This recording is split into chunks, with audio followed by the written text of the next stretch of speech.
Hi members, another weekly video tip here. Able to get outside for this one.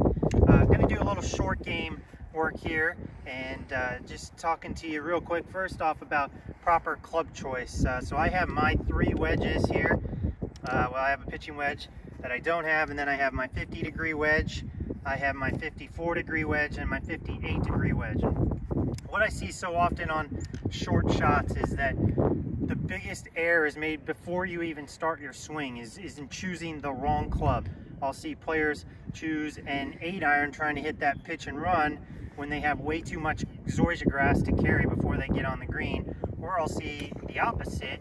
I'll see somebody choose this 58-degree wedge and hit some high lofted shot that when pulled off looks awesome, but most of us aren't Phil Mickelson and don't pull that shot off very often. So what I would suggest here, I'm going to be hitting a low kind of chip and run. I've got about 2-3 yards of grass to cover before I can get on the green and get that ball rolling. So I'm going to choose my 50-degree wedge. It's going to be a little different for everybody based on your swing and how much loft you put on it, but I would stick on most of these shots somewhere between like a gap wedge and a pitching wedge, maybe slow down to a 9-iron.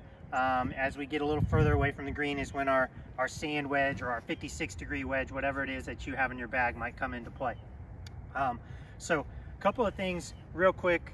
I always get asked about doing drills and what drills can help you instead of just constantly hitting shots. And my favorite drill on short game shots is to hit shots one-handed. So hit shots with just your right hand on the club, take your left hand and take it off the club, just put it somewhere on your side, and you're going to swing that club and actually hit chip shots right hand with just the right hand. I'll show you one here in just a second.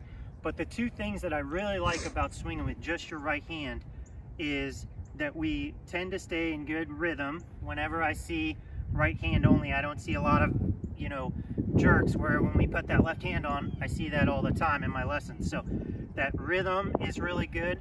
The other thing is that I see is we get really good width on the swing, meaning that that club gets way out far away from our chest. And I see a lot of times when somebody puts that left hand on, all of a sudden we're right up here, that club's right by our chest, our hands really haven't moved. So a couple of things to work on with that right hand only swing is get that good width and nice smooth swing. It also is going to help you get the feeling of the proper release as we go through. So I'm going to hit one with just the right hand here, just trying to get that ball to fly, somewhere in this area, roll out, and then I'll hit one with 2 hands. Okay, so my stance, that ball's in about the middle of my stance. I'm standing much closer to the shot.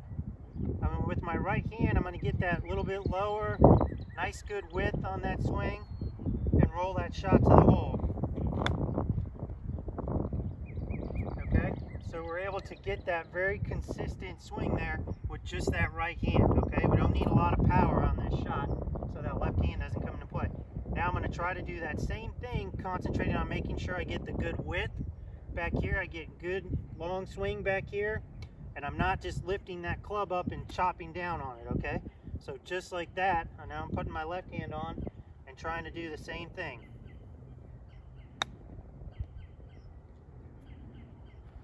So while you're up here before your round, hitting a couple putts, maybe grab a wedge, hit a couple of chip shots, work on that right hand only, the lowest hand on your club.